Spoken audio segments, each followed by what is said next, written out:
Yan, Ya, Bur. jadi nggak usah pakai basa-basi. Sebut bentar, aja bentar. gaji. Bentar. Gue nggak suka liat muka lu yang tengah-tengir kayak gini nih. Gak enak feeling gue soalnya. Enggak. Gini loh, kalau kita hidup jujur tuh semua enak. Gue yakin banget di profesi lu banyak ketidakjujuran. Sekarang kan lu mau jujur kan? Teman-teman, topik hari ini adalah membicarakan soal apakah jadi dokter tuh auto kaya gitu. Itu mitos yang tersebar kan dari zaman gue dulu sekolah. Masalahnya teman gue ini nggak kaya. Berarti kan terbatas satu mitos. Bener dong. Nggak, maksud gue. Itu kan mitos. Jadi setelah lo ngeliat kehidupan gue, lo percaya kalau itu mitos gitu ya? Bener. Nah sekarang jelaskan ke teman-teman bahwa kenapa lu miskin gitu maksud gue.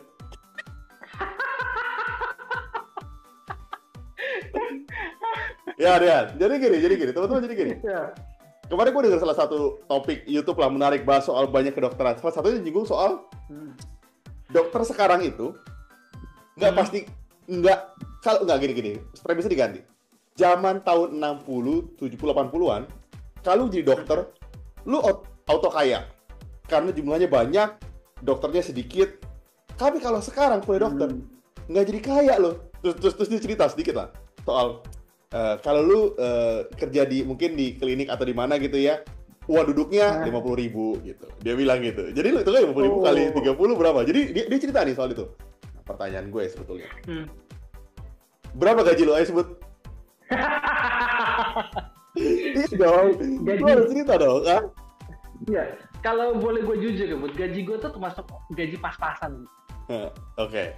Ya, jadi pas mau jalan-jalan bisa gitu, pas mau beli mobil bisa. Jadi lu pamer kan sebetulnya kan? Lu ria kan ini kan? Lu ria ke pendengar kita bahwa lu ini dokter kaya kan? Hah? Enggak. Kredit. Enggak. Tapi mari kita breakdown satu-satu. Maksud gue gini. Gue penasaran gitu ya. Kalau lu kuliah kedokteran kan mahal ya. Dokter itu kan satu kuliah yang paling mahal. Maksudnya kuliahnya mahal sekali gitu dokter. Kalau dia kuliah dokter 4 tahun gitu ya, terus dia mesti koas 3,5 tahun kan? Apa 2 tahun gitu ya? 2 tahun biasanya. Pokoknya kan lu around sekitar 2 tahun. Iya, sekitar 6-7 tahun baru lu jadi iya, baru lu jadi dokter gitu kan. Baru lu bisa jadi dokter. Pertanyaan gua. Apakah semua S1 dokter itu langsung bekerja? Dokter langsung bekerja gitu. Atau terus berapa gaji dokter itu? Maksud gua kan semua sama-sama dokter nih. Dokter lu nih. Berapa gajinya gitu? Apakah sama kayak kita? Rumah sakit mahal atau daerah atau rumah sakitnya BUMN atau enggak? Maksud gua pengen tahu berapa sih rate gaji dokter itu dan apakah semua rumah sakit apakah semua tenaga dokter itu terakomodir di rumah sakit? Itu dulu pertanyaan. Oke. Nah, Bud, sebelum gua ke pertanyaan lu yang menjibutkan banyak itu dan bakal mojokin gue gitu. Gue mau jawab satu dulu. Kenapa standar dokter dulu disebutnya kaya? Oke. Jujur ya, Bud ya, jujur ya. Memang yang lu bilang tuh benar. Waktu zaman dulu tuh dokter masih terbatas, pasiennya masih melimpah, dan mungkin tidak ada BPJS. Oh iya benar. Oh, iya. Benar. Nah, tapi lu jadi gini loh, standar kaya itu sendiri kan udah bergeser zamannya. Ingat gak? Jadi zaman dulu itu karena gue sempat diceritain oleh guru gue. Jadi gue memang nggak ngalamin, jujur. Tapi ini pengalaman nyata dari mertua gue yang juga dokter. Terus guru gue yang dulunya itu menjalani pas sekolah itu, mereka juga berdarah-darah sama seperti sekarang, cuma malah lebih parah lagi gitu. Dulu itu pendidikan sekolah dokter bisa 7-10 tahun kalau nggak salah. Aja. Untuk jadi dokter umum S1 tuh ya? Untuk jadi dokter umum, dan itu juga belum mereka harus benar-benar mengabdi ke daerah dulu. Pengabdian ke daerahnya itu nggak bisa dibatas, bisa bertahun-tahun. Tapi kuncinya pada saat lu tinggal di daerah itu, lu kan akan mendapatkan gaji sebagai PNS ya. Sebagai PNS atau PTT, lu akan mendapatkan gaji dari daerah, lu mendapatkan jasa dari pasiennya juga. Mungkin lu bisa mendapat dinas dan lain. Sehingga pada zaman dulu yang notabene ini dulu banget itu ya lu punya rumah aja udah dibilang kaya kan gitu. Lu punya kendaraan, dimana punya motor aja itu udah wah gitu loh, mobil apalagi, dan ini di daerah gitu. semakin bergeser dari sini, sekarang kita punya definisi sultan. Gak ada. Ibaratnya lu nggak perlu sampai ke daerah gitu ya, lu nggak perlu ngabisin waktu puluhan tahun, begitu lu bikin konten lu viral, lu jadi YouTuber sukses, lu tinggal ngomong kaki, lu jadi ini gitu. Jadi sebenarnya ada pergeseran makna di balik kaya juga ya, sehingga orang suka gembor-gembor gini kan, jadi dokter kaya gitu. Walaupun mereka nggak tahu konsep kaya zaman dulu dan sekarang tuh udah beda gitu. Oke. Tapi gue nggak menampik ya, memang ada zaman sekarang dokter juga yang kaya juga ada. Dan nanti akan gue bahas. Nah, kalau lu kan termasuk yang tidak nih berarti.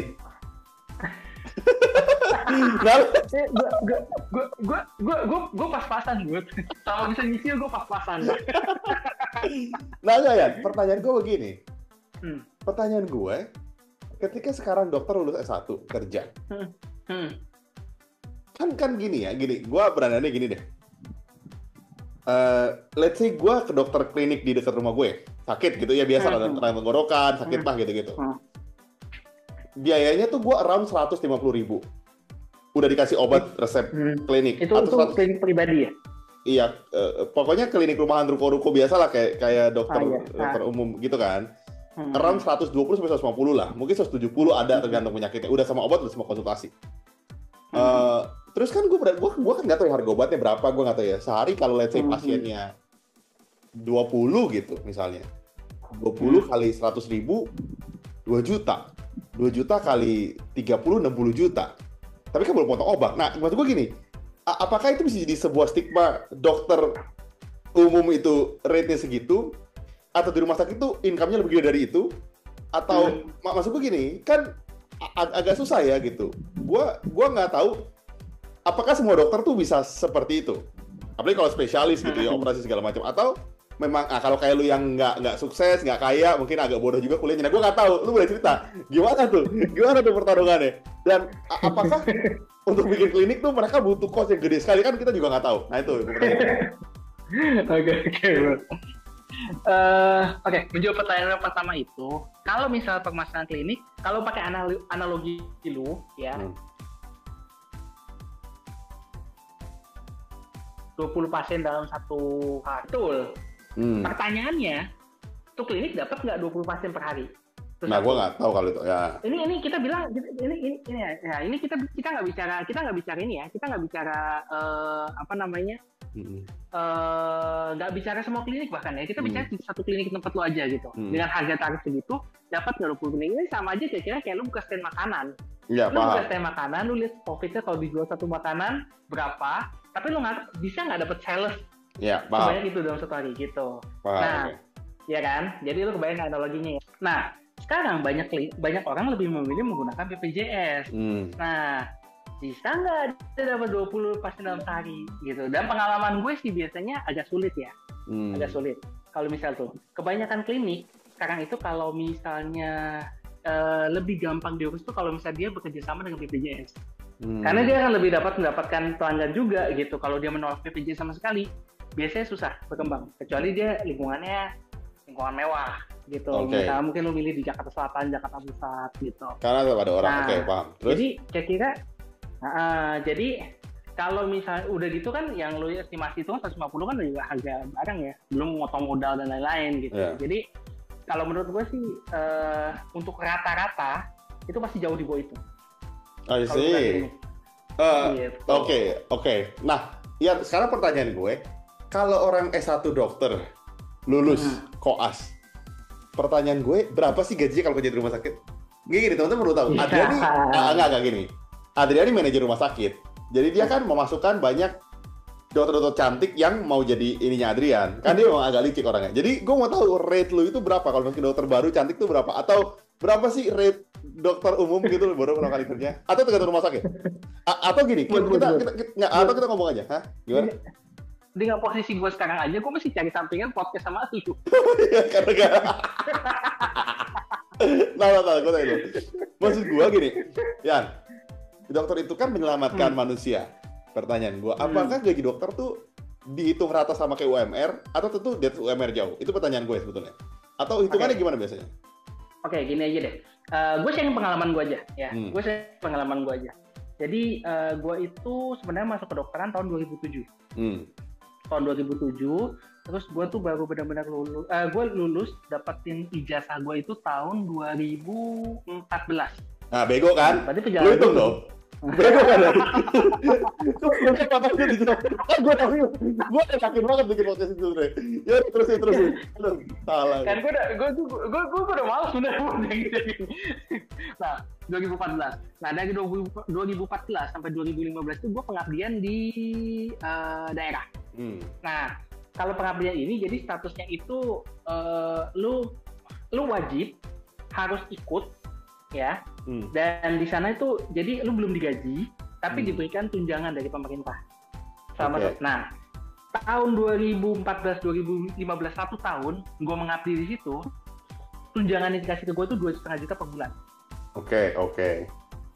Nah, 2,5 juta per bulan, tapi waktu itu gue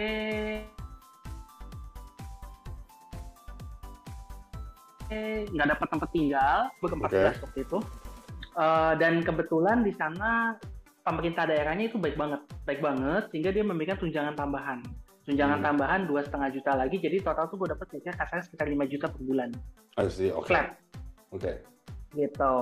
Nah, begitu gue balik ke Jakarta tuh barulah gue benar-benar mencari kerjaan. Jadi pada gue balik ke Jakarta tahun 2015 akhir, gue baru dapat kerjaan di rumah sakit itu tahun 2016. Nah, di situ tuh gue dapat kasarnya sekitarnya 1,5 kali UMR. Waktu itu lah. Kebayang. 1,5 kali UMR waktu itu kan? Got it. Terus? 1,5 UMR ada gitu. Nah, jadi lu kebayang nggak? Untuk jadi dokter, gue masuk 2007, hampir 9 tahun kemudian gue baru bisa menghasilkan uang. Ya, dari 1,5 UMR. Nah, itu kan karena faktor bego juga. Maksud gue kan nggak dipungkiri dong. Ini dokter bego. Gaji kecil kan itu faktornya. Sudah gitu kan. Terus. Cerita deh kamu, Pak. Nah, tapi apa namanya? Ya pelan-pelan namanya pengembangan karir kan ada ya. Dari dokter juga pertama-tama lu tempat mungkin karena lu nggak punya skill apa-apa ya lu nggak melakukan apa-apa. Cuman sebagai dokter jaga aja, tapi begitu skill lu meningkat, berarti kan ada kemampuan, keahlian yang lu bisa lakukan. Ya contohnya misalnya kayak dokter umum tapi yang punya keahlian sunat.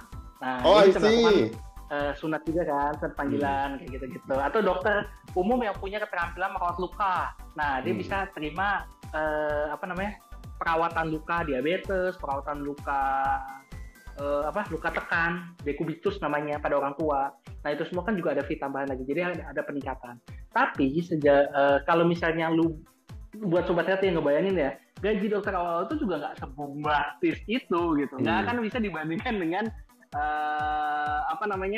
profesi. Pokoknya sekali lagi ya, kembali ke mindset definisi kaya itu gitu. Kalau misalnya mungkin lu pakai di daerah, ya mungkin lu bisa jadi ya mungkin cukup terpandang gitu.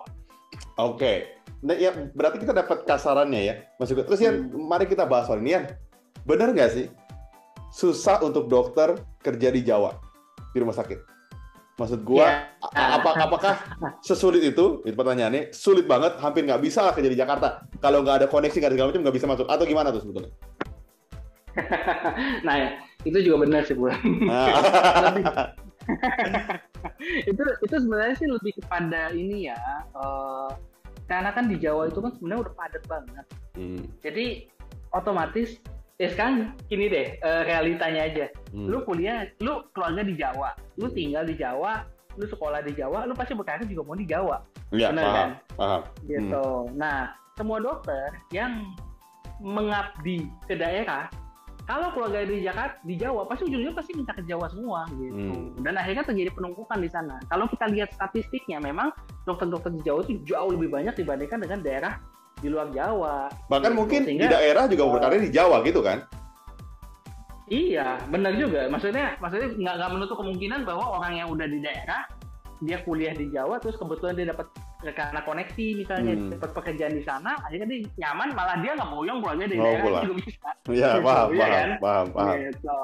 Nah, jadi benar kata lu, Bud, kalau misalnya di Jawa itu kalau seorang dokter mau masuk ke Jawa itu memang agak susah, karena ya itu tadi persaingannya ketat. Kecuali dokter umum ya. Karena dokter umum itu cukup gimana ya istilahnya, cukup longgar ya. Dalam arti persatuan dokter umumnya itu juga sebenarnya nggak terlalu sulit lah. Tapi kalau misalnya dokter spesialis sebenarnya kan memang tidak dibutuhkan terlalu banyak di Jawa. Pemusatannya itu kan sebenarnya maunya adalah ke luar Indonesia. Jadi kalau misalnya ada spesialisasi yang udah umum, udah banyak banget nih, ada misalnya contohnya penyakit dalam, itu kan di mana-mana udah ada nih.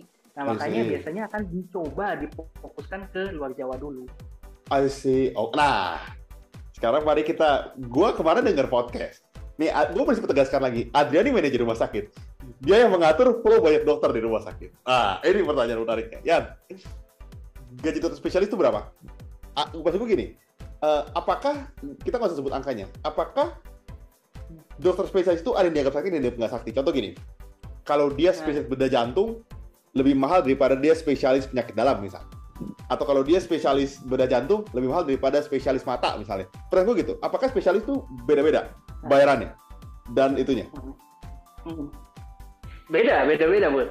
Tentunya tindakan-tindakannya resikonya lebih tinggi ya, yang lebih susah, lebih jarang, pasti bayarannya lebih mahal. I see. Misalnya kayak tadi lu bilang, bedah jantung ya, bedah jantung dibandingkan dengan misalnya cuma tindakannya ya, gue nggak bandingin dokternya gitu. Spesialis bedah jantung bandingin sama bedah usus buntu misalnya, ya pasti beda gitu. Harga rate-nya ya pasti akan lebih tinggi dokter jantung. Tapi sekali lagi, berapa banyak sih pasien bedah jantung dalam 1 bulan dibandingkan dengan pasien usus buntu? Oke, got it. Gitu. Sekarang mari kita tanya lebih dalam. Berarti ongkos mereka stay itu lebih mahal ya? Misalnya say kan rumah sakit butuh dokter stay dong. Nah, ketika mereka stay tanpa pasien, itu lebih mahal dokter yang lebih tinggi levelnya, dianggap gitu ya? Bener nggak? Atau sama sebetulnya ongkos stay? Ongkos stay sebenarnya tergantung dari perjanjian awal ya, Bu ya. Maksudnya kalau misalkan dia mau masuk, kesepakatan berapa, hampir sama kayak di dalam gaji gitu. Cuman banyak rumah sakit yang nerapin bahwa kalau misalnya dokter itu, misalnya gini, gue sebut angka misalnya katakanlah 10 juta misalnya. Nah, ternyata dokter itu melakukan tindakan, melakukan pemeriksaan dan lain-lain. Misalnya dia satu pasien dicas 200.000 misalnya. Nah, berarti kan untuk mencapai 10 juta kan dia butuh 50 pasien, benar nggak? Nah, kalau dalam 1 bulan dia dapatnya di bawah 50 pasien, dia tetap mendapatkan 10 juta itu. Itu yang disebut dengan minimal THP. Minimal taksiran hasil pendapatan. Tapi kalau misalnya ternyata dia bisa dapat lebih daripada itu, ya berarti dia akan membawa pulang bukan jasa pasiennya ditambah 10 juta, tapi semua total jasa pasiennya. Gitu. I see. Gitu. Ada yang menerapkan kayak gitu juga. I see. Jadi tiap rumah sakit beda ya? Beda. Ada juga sistem dokter yang sifatnya itu seperti kontrak, Bu. Jadi dia datang praktek di rumah sakit, berapapun hasil yang dia dapetin, di-share sama rumah sakit dengan persentase tergantung mereka. I see. Nah, misalnya ternyata dia dalam 1 bulan dapat 10 juta, misalnya. 40% diambil untuk rumah sakit ya, 60% untuk dokternya. Berarti dia bawa pulang 6 juta. Gitu. Jadi perjanjian itu beda-beda. Nah, yang mau gue sorot satu, Bud. Jadi ini juga sebenarnya salah satu common mistake, kesalahan umum yang biasa dilihat dari masyarakat. Jadi kalau gue ngomong kayak gitu pasti orang bilang kayak nggak mungkin gaji dokter itu cuma UMR gitu. Kok kenyataannya naik mobil gitu kan, kayaknya mewah gitu. Jangan lupa dokter itu termasuk sebenarnya kalau misalnya ini term gue sendiri ya, menurut gue itu termasuk salah satu dalam tanda kutip itu seperti wira swasta, seperti usaha sendiri. Dokter itu diberikan kesempatan untuk bekerja di 3 tempat, Bu. Gitu. Surat kita itu valid untuk 3 tempat. Nah, kelebihan dari dokter spesialis adalah mereka bisa berpraktek di 3 tempat kalau mereka mau. Nah, lu kebayang nggak kalau di satu tempat, katakanlah gajinya misalnya di satu tempat itu 2 kali UMR, ya which is 10 jutaan lah. Ternyata di 3 tempat kali ini 30 juta. Kesannya gede kan? Kesannya gede banget. Tapi lu ngeliat gak effortnya untuk kerja di 3 tempat? Gua ngerti. I see. Gitu. Jadi yang namanya dokter itu sekali lagi nggak bisa namanya ongkang-ongkang kaki duit datang sendiri. Lu kerja lu dibayar. Lu nggak kerja, lu nggak dibayar. Oke. Gitu. Misalnya kayak gue nih, gue kan lebih memilih pekerjaan administratif ya, masuknya ke manajemen rumah sakit gitu. Artinya gue sebenarnya adalah pegawai rumah sakit, tapi mengurusi urusan dokter. Nah, jadi gue mendapatkan hak-hak gue seperti hak cuti, hak pensiun, terus misalnya hak apalagi namanya THR misalnya seperti itu. Artinya kalau gue lagi malas kerja ya gue tinggal ngaju cuti, gue tetap akan dibayar gaji gue seperti biasanya. Tapi kalau dokter yang praktek nggak kayak gitu. Dia lagi malas, dia nggak mau praktek, berarti hari itu dia nggak dapat penghasilan. Ya. I see. Oke. Terusin. Oke. Terakhir. Nah, yang banyak orang nggak tahu adalah banyak dokter itu yang untuk mencapai kondisinya saat ini, mencapai kemewahannya, mencapai glamornya, mencapai status sultan lah di mata orang-orang itu, mereka nggak tahu perjalanan capainya itu seperti apa. Gue adalah saksi hidup pada saat gue pendidikan, itu rata-rata guru-guru gue itu semua praktik di dua tempat rumah sakit yang di daerah ya buat ya. Dua tempat di rumah sakit, lalu dia melanjutkan praktek pribadi di rumah. Aktivitasnya itu dimulai dari jam 5, mungkin berakhir baru jam 11 malam, bahkan lebih. Gitu. Dokter spesialis saraf gue bahkan sering banget tidur di mobil karena kecapean. Jadi dia pulang jam jadi dia malas pulang jam 2 malam kayak gitu-gitu. Akhirnya dia tidur dulu sebentar di mobil, setengah jam, 1 jam, baru dia nyetir pulang, beres-beres mandi, tidur 2-3 jam, kemudian dia mulai aktivitas pagi lagi, begitu terus setiap harinya. Maksudnya lu kebayang nggak effort yang mesti dia lakukan gitu. Tapi kalau misalnya dilihat dari ininya, kalau misalnya lu mau tetapin status, dia kaya. Tapi kalau gue bilang sih ya itu effortnya tinggi dan nggak nikmatin hidupnya. I see. Jadi lu mau bilang bahwa karena lu kurang pintar dan kurang kaya, lu iri sama dokter lu ini kan? Ya, gue ngerti. Gue paham. Lu kan pergi siang, pulang cepet. Lu tidak kaya banget. Lu gak pintar banget gitu, maksudnya kan? Ya, gue paham. Enggak, gue gak gitu buat. Gue termasuk tipe yang malas. Jadi gue pengen yang ogah-ogah kaki duit dapat. Yang gue baru tahu, dokter spesialis itu punya surat yang bisa praktek di 3 tempat maksimal gitu ya. Makanya mereka bisa praktek. Pertanyaan gue, itu memang kalau dokternya mau stay bisa ya? Maksud gue gini, misalnya dokter di sini udah banyak pasien gue, dia stay bisa ya? Gue pengen semua di full day di sini aja gitu, boleh ya si dokternya ya? Sebenarnya. Maksudnya nggak mau pulang-pulang gitu? Nggak, maksudnya dia nggak mau pindah-pindah rumah sakit. Karena gue kok merasa hampir semua dokter spesialis gitu ya, hampir dokter spesialis itu pasti praktek di banyak tempat gitu, selalu kan. Maksudnya berarti memang itu dokternya yang mau gitu ya, bukan karena rumah sakitnya lu satu aja biar gue bisa punya banyak stok, bukan itu berarti ya? Lu satu aja biar gue bisa punya banyak stok. Jadi bukan rumah sakitnya yang nge-push, lu pindah-pindah dong di sini satu aja enggak. Supaya gue punya banyak dokter cabang, enggak ya? Rumah sakit tidak begitu, dokternya sendiri yang memilih. Rumah sakit justru lebih senang kalau dokternya cuma di satu tempat. I see. Iya, minimal pasti gak akan telat. Iya. Oke. Kan datang praktikan dokter, ditanya dokternya kok belum datang gitu. Kita sore-sore nih cepat gitu. Datang, lu udah standby, pasien udah banyak ngantri, dokternya belum datang. Benar. Iya, dokternya masih di jalan. Nah, kemungkinan kalau kayak gitu pasti dia dari praktek tempatnya sebelumnya. Oh, I see. Dari sebelumnya mungkin juga ngaret, jadi dia maju. Oh, gua ngerti. Jadi sebetulnya gitu. Jadi sebetulnya dokter itu berat juga ya, karena banyak prakteknya. Mereka, ya benar juga sih, mereka pindah-pindah tempat untuk dapat penghasilan yang mungkin tambahan gitu ya, yang mungkin untuk punya ininya. Berarti kalau misalnya dia tidak spesialis, relatif lebih kecil dong income. Iya dong.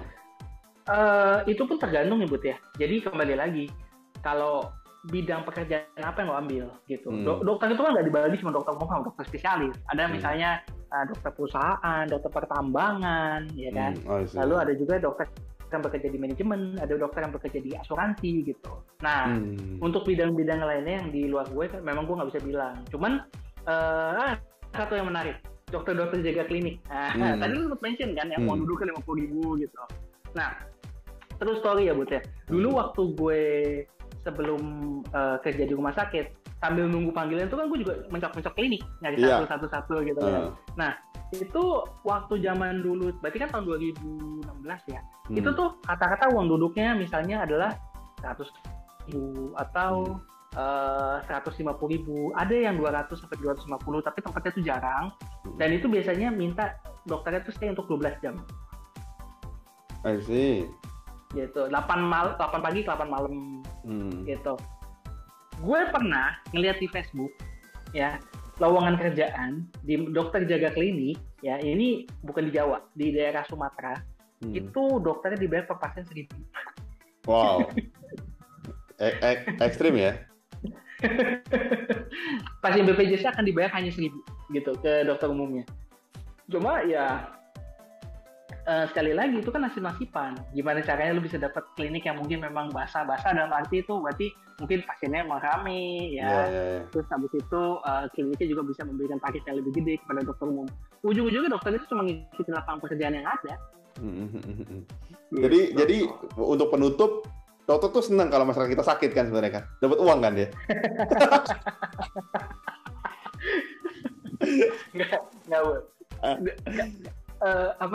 Masyarakat dokter itu nggak akan pernah kekurangan orang sakit. Gitu. Tapi dia berharap kalau orang itu sakit dibalikin dia. Dia bakal sembuh. Gitu. Ya. Tapi kalau sakit, balikin ke gue. Atau anggota keluarga yang sakit, ke saya ya. Gitu. Oke. Gue baru tahu berarti sebetulnya baru tahu ternyata paradigm shift dulu yang dianggap kaya tuh kalau baru punya mobil sedikit gitu kan, dulu which is lebih murah, nggak semahal ini, punya rumah di daerah lebih gampang dulu mungkin, sehingga aslinya lebih kaya. Tapi nggak dipungkiri juga dokter-dokter spesialis yang jago banget, yang emang dikenal banyak orang, pindah banyak rumah sakit, pasiennya banyak, tentu nego gajinya lebih besar gitu kan, nego gaji lebih besar, pasien datang juga lebih besar persentase mereka, karena tentu rumah sakit juga butuh nama dokter ini, gitu kan sebetulnya kan. I see. Ya, Oke. Ujungnya kembali lagi pada pekerjaan lain, misalnya contohnya gue ambil contoh kita direktur, Bud. Kalau misalnya lu dibilang direktur kan title-nya kayak direktur gitu. Tapi kan direktur perusahaan yang kecil juga ada. Iya, paham. Ya, lu jangan bayangin direktur itu selalu direktur CEO perusahaan-perusahaan besar gitu. Perusahaan menengah ke bawah, perusahaan usaha rakyat gitu misalnya ya. Yang betul kayak udah buku perusahaan itu kan direktur gitu. Tapi kan lu nggak bisa bandingin dengan direktur-direktur yang fokus besar gitu. Walaupun titelnya sama. Nah, dokter juga kata-kata seperti itu. Lu nggak bisa, ada loh bahkan misalnya dokter umum yang penghasilannya lebih gede daripada dokter spesialis itu ada. Iya, gitu. karena tergantung lokasi kan, lu bilang bisa aja di daerah selatan di mana yang emang banyak demand-nya gitu kan, yang nggak bisa aja sebagai dokter umum yang udah tua, dia udah punya pangsa pasarnya di sana, masyarakat udah percaya sama dia tidak menerima tarif BPJS misalnya, gitu. Dibandingkan dengan dokter spesialis yang misalnya ternyata pasiennya cuma 1-2 gitu, karena persaingannya yang ketat gitu. Paham. Jadi nggak bisa disamaratakan. Oke, ini penutup karena kita udah bentar lagi mau berakhir. Yan, penutup sebagai manajer rumah sakit, bener nggak mitos ini bahwa kalau dokter spesialis baru masuk ke rumah sakit, pasiennya akan masuk ke spesialis senior, betul nggak? Ini juga gue dengar. Coba jawab, bener nggak ini? Ayo. Itu betul. Sebenarnya kalau kayak gitu ada banyak faktor sih, Bu. Maksudnya ya kalau misalnya kita bilang faktor benarnya ya, tentunya dokter yang udah lama di sana pasti lebih baik dicari pasien dong. Pasien akan lebih kenal dengan pasien yang itu. Betul, gitu. Make sense. Pasti dokter yang udah lama juga pengalamannya pasti dianggap lebih tinggi lah dibandingkan dengan yang dokter muda, sehingga kepercayaan pasien juga lebih tinggi di sana. Gitu. Tapi memang ada beberapa tradisi juga, mungkin yang ini kurang baik ya tradisinya ya. Tapi memang ada beberapa tradisi itu di mana bahwa kalau si junior itu harus tunduk terhadap senior. Dalam arti ya memang junior itu harus pasrah aja nerima apa yang diserahkan kepada seniornya. Jadi kadang-kadang kalau ini kita bicara di posisi yang nggak adil. Contohnya misalnya slot praktek. Nah, lu pernah lihat kan kalau di rumah sakit itu ada dokter yang praktek dari Senin sampai Sabtu misalnya. Nah, ada yang prakteknya cuma Selasa atau Senin doang atau Rabu doang seminggu sekali misalnya kayak gitu. Nah, kalau misalnya dokternya cuma prakteknya satu hari, biasanya itu dia kerja di beberapa tempat. Jadi dia nggak bisa ngisi semuanya, gitu. Nah, tapi ada juga dokter yang baru masuk, ya dibatasi slotnya, biar nggak ngambil jatah seniornya. Nah, itu biasa jelek juga ada. Paham. Memang maksudnya kalau kita harus akui lika laku di setiap dunia pekerjaan ya, maksudnya kita nggak beda dokter aja, tapi di setiap pekerjaan pasti ada senioritas dan banyak hal lah. Dan harapannya tentu politiknya pasti ada. Iya, harapannya tentu semakin lama semakin maju, dan tentunya harapan gue tahu kita HealthyX sebagai kreator juga tentu pengen sistem kesehatan kita lebih baik. Gimanapun masyarakat harus hidup lebih sehat, jaminan kesehatan lebih terjamin, sehingga jangan sampai ada orang yang meninggal karena mereka nggak bisa berobat. Itu kan sebetulnya. Semua harus bisa berobat gitu. Itu sih goalnya. Jadi apapun tujuannya, kita tahu dokter, kecuali kalau Adrian mungkin emang kurang pintar dan cari uang gitu ya. Dokter lain gue yakin di luar sana punya hati passion untuk melayani masyarakat supaya lebih sehat gitu sih, Yan. Dari gue itu aja. Ada tambahan terakhir dari Adrian? Iya. Makanya Sobat Healthy, tonton terus, like, share, komen di YouTube kita, biar traffic kita meningkat, jadi penghasilan tambahan gue juga meningkat gitu. jadi sampai sini aja. Sampai ketemu di khusus. Tapi Kenapa? Enggak, terusin. Nah, tapi untuk seriusnya ya, sebenarnya benar kata Budi, tapi kenapa gue nggak bilang hanya dokter yang harus. Jadi banyak kan komen-komen tuh bahwa dokter itu kalau misalnya ke daerah itu bukan memang harus gitu loh, karena itu kan tugas pengabdiannya, itu kemanusiaannya, itu betul, itu nggak ada salahnya. Tapi lu jangan mikir bahwa dokter itu ada orang yang bisa ngelakuin semuanya sendirian, gitu. Percuma ada dokternya tapi nggak ada obatnya, betul nggak? Yeah. Percuma ada dokter bedahnya kagak ada alat operasinya. Percuma ada tenaga medisnya lengkap, dokter, perawat dan lain-lainnya, tapi ternyata ronsennya kagak ada, pemirsa labnya kagak ada gitu. Jadi memang sistem kesehatan itu ada satu kesatuan yang nggak bisa dipisahkan sendirian gitu. Jadi ya mudah-mudahan sih memang sistem kesehatan Indonesia bisa semakin bagus, semakin merata, terutama merata bisa sampai ke pelosok-pelosok Indonesia, dan bisa meningkatkan kesejahteraan masyarakat. Gitu. Jadi sampai sini aja.